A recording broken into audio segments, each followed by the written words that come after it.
Good day. My name is Helmich van Rees, and I am a trainer of Eres Training Center International in Barneveld in the Netherlands. And today I'd like to explain a bit about the quality of chicks and the brooding system, which really is more important than I can explain actually. Now, first of all, we start with chick quality, and then we want to know what is chick quality. And chick quality is actually simply, it is the extent to which a batch of chicks meets the wishes or demands that are set by the consumers. So that means that chick quality in various parts, in various areas, might be different. So what is considered very good quality now may have been not a good quality in 20 years from now, or maybe different from another region. So it is simply, what does it meet the wishes or demands by the buyers? So that can vary a bit. But in general, of course, we want birds to perform well. And usually it has been defined as the combination of hatchability and how many chicks have died 3 days after you received them on your farm. But nowadays we have many additional wishes. And after all, for a farmer, chick quality covers all parameters which do relate to the ability of the chicks, especially to generate income, because really that's why we keep poultry, right? To get a good income. Now, the quality of chicks is determined by a lot of factors which we don't always have influence about. For instance, it depends on the age of the parent stock. You not always can choose which age parent stock I want to have chicks from. It also depends on the health of the parent stock, the disease, the vaccination they have, how the hatching eggs have been handled on the farm and during transport. Of course, during the whole incubation process also has a big influence on chick quality. Transport facilities we realize that transport facilities are more and more important from the hatchery to the farm, are important. And so is it all important? Yes, it is very important actually. So quality has a significant influence on the start of the growing period and consequently on the final performance, because really the start of the growing period, and later I'm going to discuss also the brooding period, really has a significant influence on the performance of the bird later on. So how do we assess that chick quality? Well, we can simply look at the chick. We can have a visual score. We can also assess the day-old weight. We can look at the yolk-free body mass.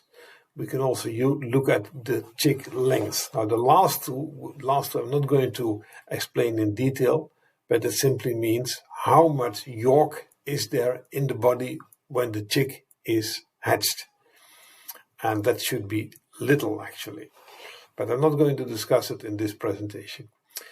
We can also discuss the yield, that is to say how much percentage of the egg weight is becoming the chick weight, also not going to be discussed right now. And then we have another score, which is a TONA score or a PASCAR score, and the PASCAR score I'm going to explain a little bit about that actually. So if you have a visual score, then what you're looking at what can you see. And one thing if you have white chickens, we'd like to have a bit yellowish chickens. In general, farmers want a bit yellower chicken. And that really there is some evidence that a yellower chicken is better than a completely white chicken. Unfortunately, too often that yellow color is becoming of evaporizing formaldehyde in the hatchery. If you evaporate formaldehyde in the hatcher, then the color, the feathers of the chickens, they burn a little and they become more yellow actually. We can also look at general developments like the feathers, the legs, the size of the beak, the eyes, are they not blind, things like that. And we can also look at the navel. And the navel is very important because 2 days before the chick is hatched, already the yolk residue, which is very nutritious for bacteria, fungi, and other pathogens, enter the body, and then afterwards the navel has to be closed properly. If it is not properly closed, then very easily bacteria and other pathogens can enter and cause diseases of which the chick usually does not survive. The yolk absorption, how much yolk has been absorbed in the body. We can also check whether they are vital, whether they are alert, and we can look at the joints and the beak, whether they are not wounded. Now here I've talked about the navel quality already. Here you see an example of a poor quality navel and a good quality navel. Basically what you do, you don't want to pick up every chicken and check for the navel, but if you get chickens and you feel with your finger over the belly, as soon as you can clearly feel the navel, then probably something is wrong. Then you can check that the navel is still open, or there is some tissue attached to the navel, but that is a poor navel. And if the navel is healed very well at hatching, then you hardly feel the navel. That is a good navel actually. Then you can also look at the beak, and here you see a chick with on the beak it has a red spot, and here you see a chick where the hock, it is a bit reddish, it is a bit wounded here, and that is a result of the chicken getting out of the egg. And this chick had difficulty getting out of the egg.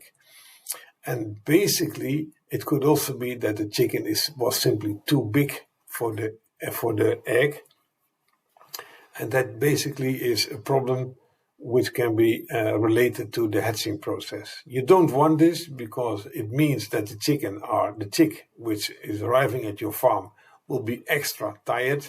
And besides of that, there is also an entry point here with this irritated skin for all kinds of pathogens.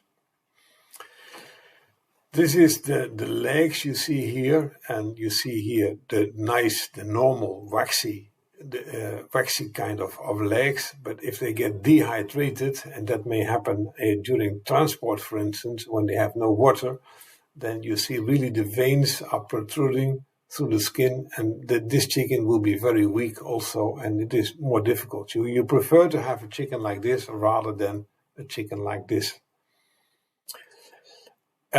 Another thing is you can look at the yolk absorption. The yolk should be completely absorbed, as I said already. I want to have as little yolk residue as possible. Now, in here you see a picture, and it looks like in this picture I can show you what the situation is, but that's not the real thing actually. It is very difficult to show that on a picture. It is a matter of feeling with your finger over the belly. If the belly is stiff and hard, then usually not much yolk has been absorbed, but if it feels supple, then you may trust that it's a good chick. Then chick weight. We should also discuss chick weight, and usually chicks from young parent stock, which is producing smaller eggs, which are also producing smaller chickens or lighter chickens, are doing better compared to chicks from old parent stock, which are producing larger eggs and therefore also larger chicks. So worldwide, most farmers prefer a bigger chick rather than a smaller chick, but they should realize that they are accepting then chicks from parent stock which have become much older.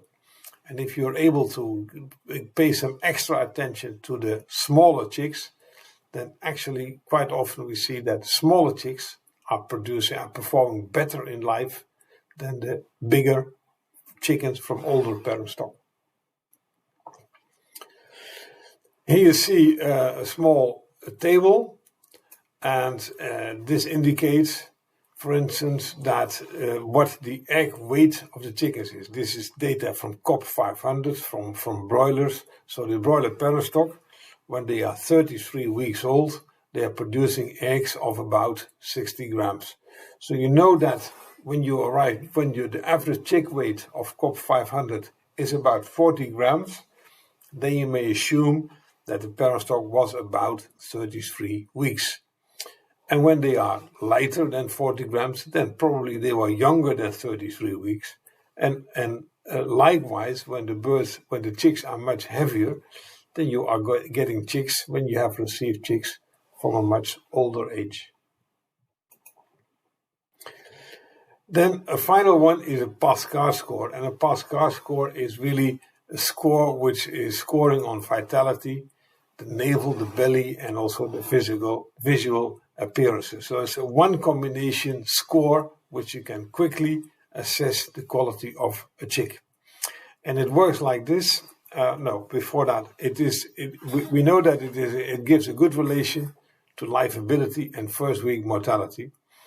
And there's not a clear relation to production performance, but for an initial check, it works quite well. So what you do is if you have a chick where you don't have anything to remark on, everything seems to be perfect, then it gets 10 points. If it has a poor reflex, then it gets one, so to speak, one penalty point. And reflex means when I'm placing the chick on its back, it should be on its feet within 2 seconds. If it takes more than 2 seconds, then it gets a penalty point. If you feel the navel clearly, or if something is sticking out from the navel, then it also gets a penalty point. If I find red hocks, then it also gets a penalty point. If I find that there is a red spot on the beak or the beak is dirty, another penalty point. And finally, if I feel a stiff and hard belly, it gets another penalty point. So what does it look like in general? Well, for instance, here I have a situation where I have checked 7 different chicks, and chick number 1 had a problem with the navel and it had a problem with the belly. So it gets 2 penalty points, so 10 minus 2 is 8. The second chick has no problems at all, so a perfect chick, 10 points. The third chick, a problem with the navel, also with the legs and the beak, so just 7 points. Well, when I continue like that, you can draw a few conclusions. For instance, you can conclude the average Pascal score is 61 divided by 7 chickens is 8.7. Okay, that's one thing. But another thing, maybe even more important, you also see that as much as 4 out of these 7 chickens have a problem with the navel. That is 57%. And navel problems are often a problem caused by the hatchery. So this would be a reason to talk to the hatchery to improve their performance.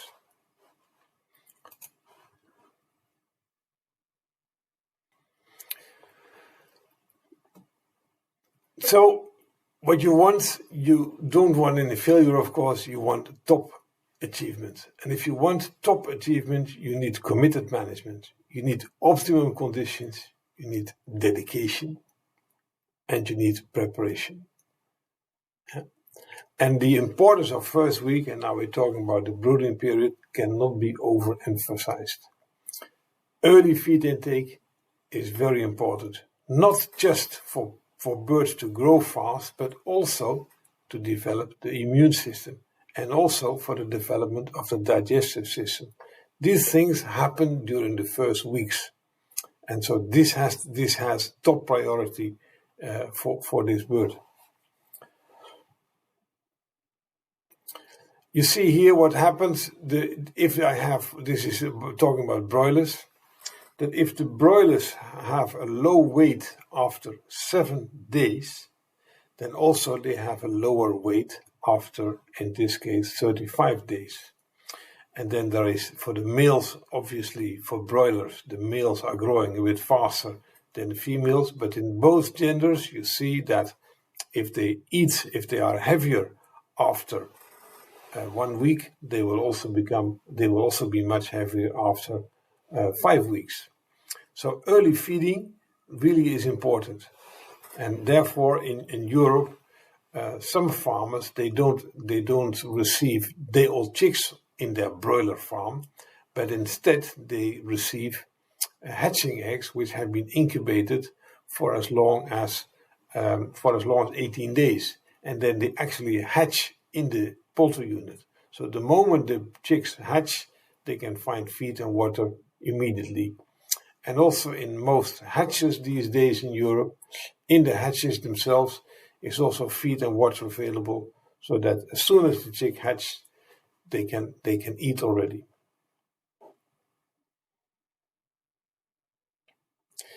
So the brooding period, do realize that what you're doing, if you are brooding chicks, is you're replacing the mother, in fact. So you have to take care of the chicks. They are baby chicks and you are the mother now, you have to take care of them.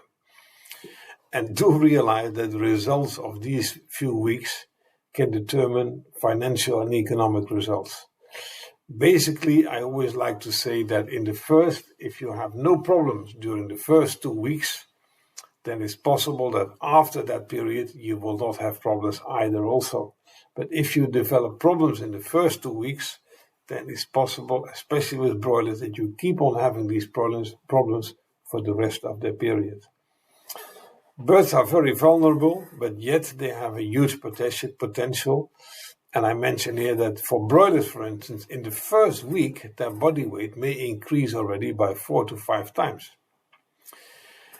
Here is a sketch. This is a beautiful graph made by Highline, and this indicates how the different parts of the birds are growing during the rearing process. And then you see that the immunity system and the digestive system only are developing during the first weeks. So if you have a problem with the digestive system during the first weeks, and then you want to correct that when they are 10 weeks old, then you are too late. The digestive system does not develop anymore after 10 weeks. The same as when the birds are 14 weeks old, about 85% or 90% of the skeleton has been developed already by the time they are 14 weeks old, and after that it will not develop anymore. So if the birds are too small at 14 weeks, they will not become any bigger. You're too late then. So, and the same applies especially here for the brooding period.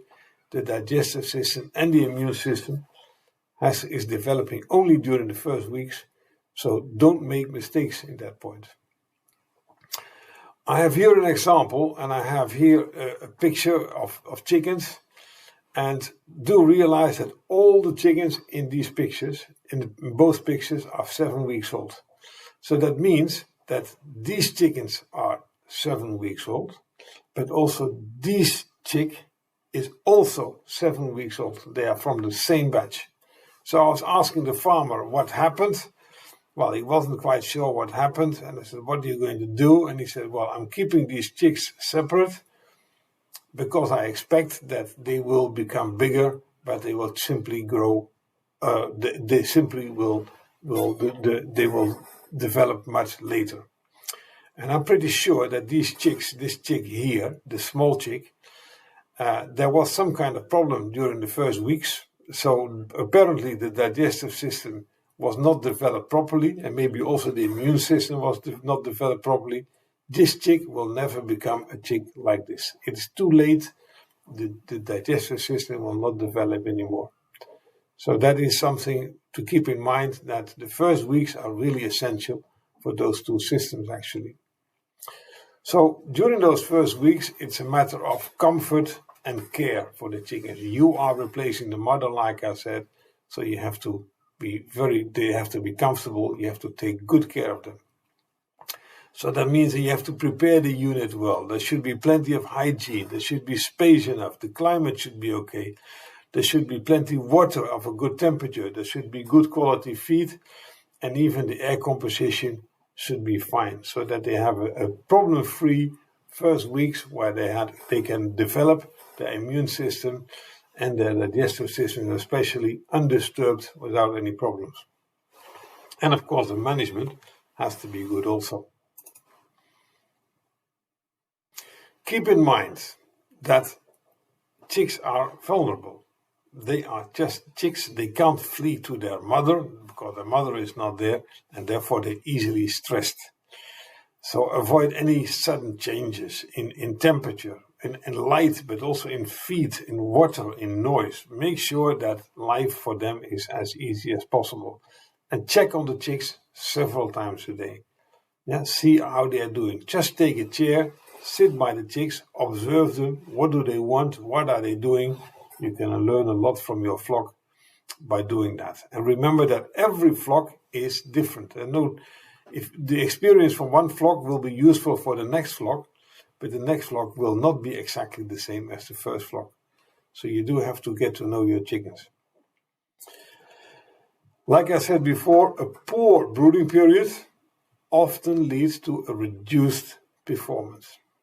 Now, if you want to prepare the unit, then of course you want to clean the unit well in advance. Make sure it is really, really clean. Remove all the manure, all the equipment. Use water and use detergent and disinfect the house before arrival of the birds. Yeah. And after that, you can place equipment and fresh litter. Then warming the house, depending on in what season you are, of course, is also important. Because especially the floor is important. Most farmers, they're concentrating on the air temperature, but actually the floor temperature is even more important than the air temperature. And the floor temperature should be at least 28 degrees Celsius. You can simply check with your hand. You put your hand with the palm down on the floor. Do you feel cold? Then you must be sure. Then you can be sure that the floor is colder than 28 degrees actually. Very important, because if the floor is not warm enough, chicks will not move enough. They will stay put. They will not drink enough. They will not eat enough. They will not grow enough. And they will therefore not develop their immune system good enough, and they will not develop their digestive system good enough either. So a warm floor is really important. Hygiene, of course, is important. So biosecurity again is becoming important now. Prevent pathogens from entering your farm, and do make sure that you have different footwear for inside and for outside. And be careful for all kinds of other animals which might enter your unit, like birds or rodents or cats or whatever. Get them out. Also avoid visitors as much as possible. And then here you see a sketch of an artificial brooder, just indicating that what you need a round circle of any kind of, well, at least you need, doesn't have to be round, but you don't want any sharp corners. So a round circle is most commonly used actually. Then you probably need a heat source, maybe not so much during the day, but also during sunrise, where the coldest moment of the day, you do need a heat source. You need water for the chicks, and you need feed for the chicks, and you need some nice litter for the chicks also, of course. Now, a brooder ring, in general, we recommend not more than 500 birds per ring. And that means that initially we need about 1 square meter for 100 chicks. So in this case, 5 square meters is enough for 500 chicks. And that means the ring must have a circumference of about 8 meters, and the diameter should be about 2.5 meters. Now, after a week, and if you observe the chicks well, you see that 1 meter for 100 chicks is not good enough anymore, and you need to expand it. And then you need about 10 square meters, and that means that your circumference of the ring will increase by a few meters, from 8 meters to about 11 meters, and the diameter therefore will increase from 2.5 meters to 3.5 meters. And you can use plywood or a hardboard sheet or whatever you have available, and usually about 50 centimeters. That is suitable, and that's enough. For broilers, it could even be less because they are not jumping so much actually. So here you see a farm where there are a larger farm when there are as many as 20 different brooding rings, but for every brooding ring we have to create an ideal climatic condition for the birds. What you also can see here is that this farmer is using a nipple system. And this nipple system, of course, is very nice if your birds are growing up, but it is a bit inconvenient or impossible actually in combination with these brooding rings, because I cannot lower these nipples into the brooding ring. So therefore, there are some special he also is using small drinkers to be placed inside the brooding rings.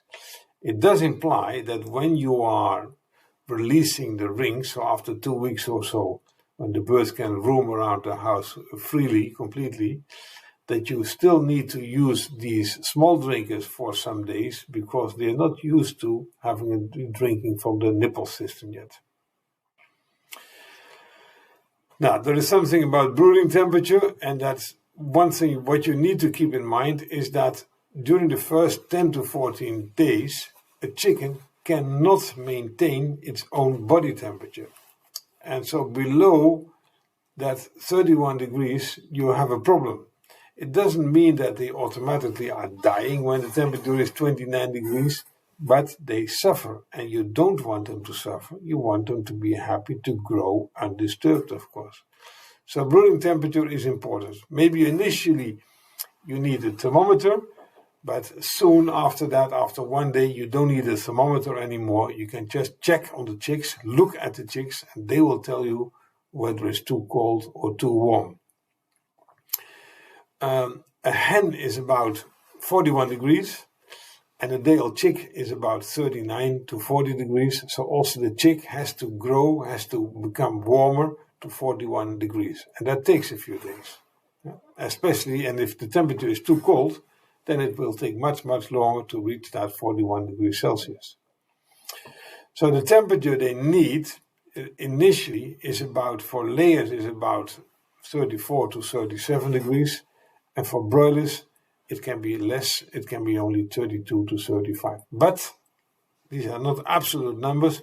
It depends on the flock you're getting. Maybe smaller chicks need a higher temperature, maybe bigger chicks need a lower temperature. The chicks will tell you.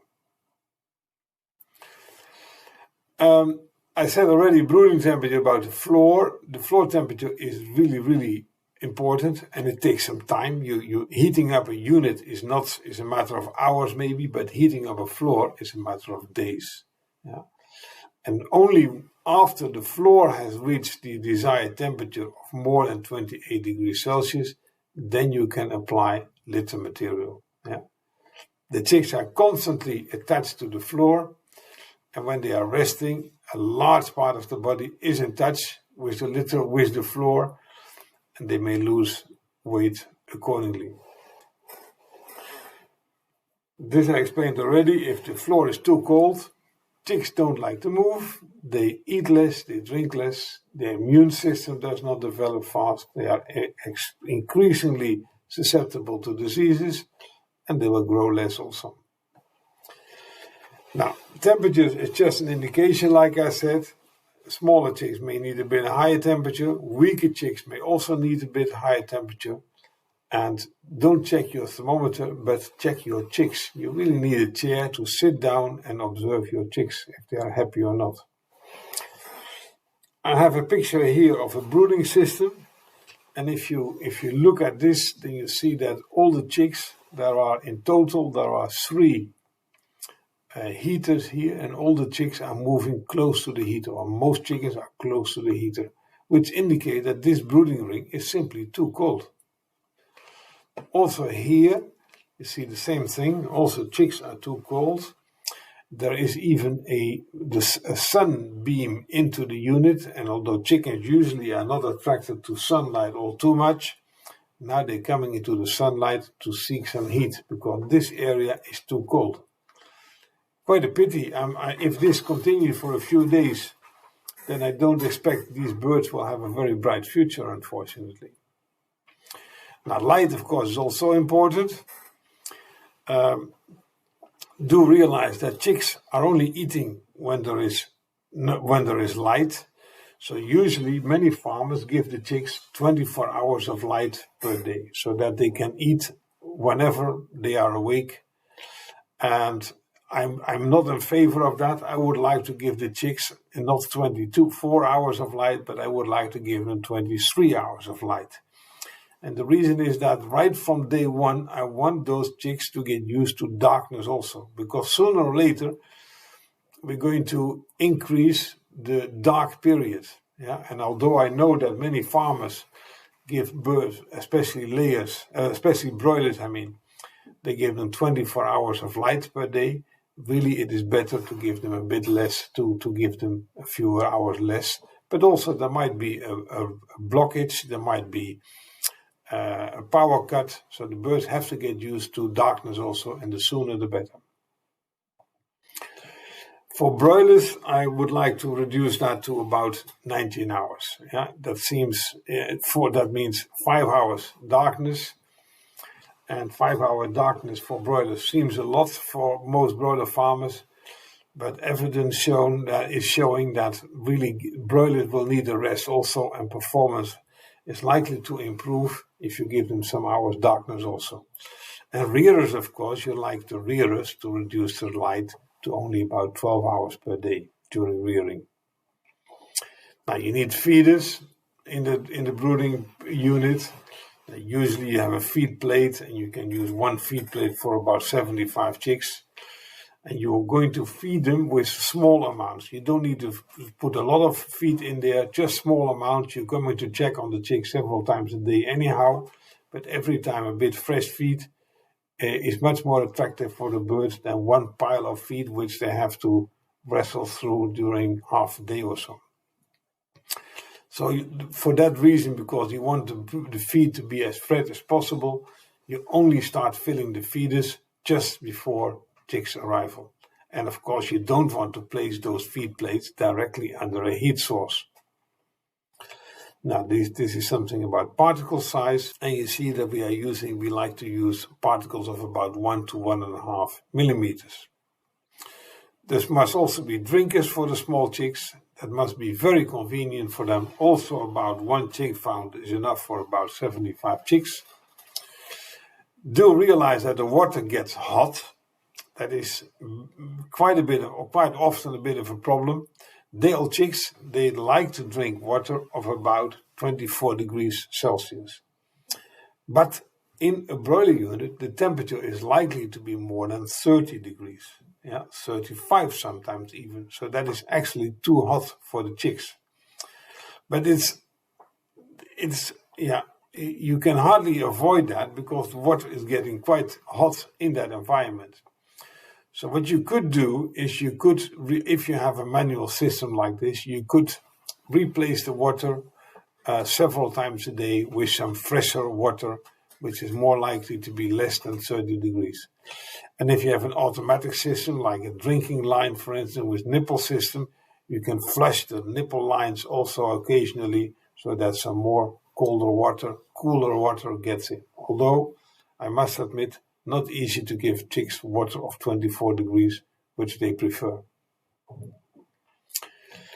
Then you need to have some litter on the floor, and there is some special chick paper is available, but you can also, which has an advantage over newspapers, but also newspapers could be used. If you have paper, then the chicks will find the feed easier. It also helps the chickens to walk easier. It walks easier than litter, and like I said in the beginning, it's all about comfort. And then the sound of chickens walking on paper, that attracts other chickens also to become active. And then you can remove the newspaper after a few days. And if you have special chick paper, that usually disintegrates naturally. Now, the material you're using, you can use wood shavings, but it should not be from hardwood, because that often is too sharp and not very much absorbent actually. It should not be dusty, of course, so be careful not to buy wood. You need to buy wood shavings instead of the sawdust, because sawdust is too dusty. And you can use rice husk, is also a very good alternative. It should be dry, of course. There should not be any mold in there. You can also use straw, but that should not be chopped because it will cause dust, and chicks, especially chicks, are vulnerable for dust. And it should be capable, of course, for absorbing water. Now, at the reception of the chicks, depending on the duration and the comfort of the transport, it is commonly a bit stressed. So you provide some fresh water, and sometimes you can give them some electrolytes. There are special commercial products available for that also. You can give them also a bit of vitamins, you can give them a bit of glucose, but you want them to have a good start. They really like to drink usually, they need some energy, so that is usually a good idea to give them some minerals, some vitamins, some electrolytes, and some energy also during the first days. And then you can check whether they're eating or not. And after 2 hours, already most chicks must have already a filled crop. You can just feel with your fingers whether they have been eating or not. And after 24 hours, just about all chicks must have been eating. Yeah, you can check that accordingly. Then vaccination is to be done, of course, depending on what kind of bird you are and depending on the vaccination schedule. But in general, during the brooding period, you don't want to vaccinate weak birds. If the birds are not feeling well, consult with your veterinarian whether it cannot be postponed for a day or so. Yeah.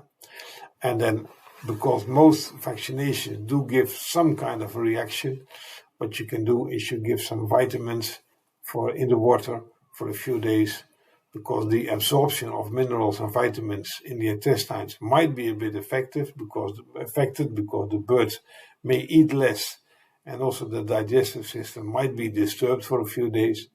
So then they benefit from some extra vitamins which are easy digestible. Now there could be some health problems, of course. Maybe they are weak, maybe they are not lively, maybe they are too small. That could be because of many reasons.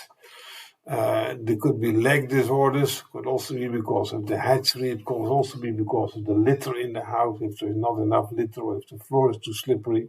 Could also be feed deficiency. And you could also have a hard swollen belly, like I explained earlier, because the yolk sac is not sufficiently absorbed, and then there is a risk of infection. Not something we can do about. This is really often a problem of the hatchery. But it could also be because of low temperatures at the reception, when the floor, for instance, is not warm enough. Now, an anhilled navel might happen. Sometimes you have a wet and blocked vents. You may have some eye problems also if you have dust in the litter. That is all possible. I wish you good luck with your chicks. I really hope that you're able to get a very nice brooding period. Thank you very much.